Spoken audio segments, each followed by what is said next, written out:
I'm going to do that one on religion again. I'm almost out of wine. I'm drinking the blood of Christ tonight. So I wanted to go back and talk about how Christianity began. What is Christianity and in relation to other religions? Well, first we have to look when Christianity started.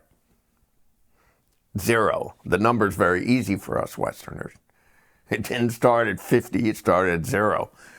But in my mind, if we go to the root cause of Christianity, I think it began with the Hannibalic Wars. Because what happened after the Hannibalic Wars and Carthage was destroyed, like World War II brought a mass migration of Semites to America. When Carthage fell in, let's say, 206 BC, there was a mass migration of certain people into Rome. And that changed the culture. And what we see is materialism, people pursuing money and power. The local Romans then were valuing money and power more than honor. Well, honor is a spiritual value. What are you working for? What do you want? Do you want lots of money or do you want honor? Do you want respect? Do you want peace of mind? Do you want happiness? These are spiritual values. Or do you want power and money? These are material ideas. They're external. They're not found in yourself. These are things that people pursued after Carthage fell. And the country became more and more corrupt and rotten. And feminism began, like in Rome. There was a wonderful debate called the Oppian Laws, where they talked about, I think it was Cato the Elder, who I like, very conservative.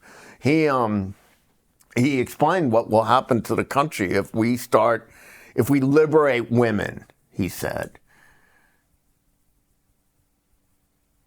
Well, what happened is the Roman religion started declining, and people were now pursuing a different God's value system, the Roman people. And as this God started to become more powerful, the country became more decadent, more licentious, more materialistic. And so what happened then is Jesus came around. And what did he do? He took the Roman religion, repackaged it. All the basic ideas of the Roman religion are in Christianity. That's why they share the same stories, And he repackaged it, the Olympian religion, Jesus did, and he presented it as an alternative. As an alternative to what? Judaism, which was dominant. Hannibal, Baal Hanan. You see? So really Christianity and Judaism are like alternatives on extremes. They're totally different in what they promote and what they consider virtue and vice. Absolutely. One's spiritual, one's non-spiritual, one's about the world. You need materialism, money, power, conquering countries, being in, spreading the people so that you're going to be as numerous as the people in the sky. Well, isn't that what they said about Hitler, that he wanted to conquer the world? The same thing with Putin, that he wants to conquer the world and spread Russian dogma throughout the world? Isn't that what they say?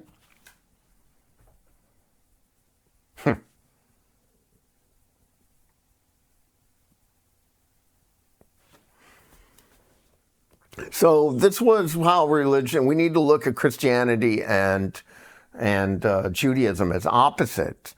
But what people have done is equivocate the two and combine the two. Now they're conjoined, Judeo-Christian. And I also fell into this trap until I read the Old Testament. And as I was reading this book, all 500 pages, I thought to myself constantly, like watching a movie where the plot line don't make sense. And it's hard to get into the story because you're always thinking to yourself, what's going on here? I don't understand. And what I didn't get, I couldn't reconcile, is that why is God saving these people? Why are they God's favorite? Why did he go through that much trouble to save the Jewish people? Because they're not at all like Christians, the Christian God. And the only way I could reconcile it in my mind is that, well, you got to have night if you have day, because how do you know what day is unless you have night? And what about good and evil? You need to have opposites on this planet. It's a dual planet, and there's a duality to everything. So maybe that's why. But that did not make sense to me, because there's enough evil amongst our own people. Why do we need to bring in others? It didn't make sense. But that's the hypothesis I was working off of as I read the Old Testament. Well, then I realized, different God. They worship a different God. And then, oh boy, after I realized that, I tell you, so many things of my understanding of the world just fell into place. Whether it's Iran, feminism, abortion, you name it. Left, right, Republican, you name it. All fell into place. It's a different God. They worship a different God, and their God is kicking the Christian God's ass.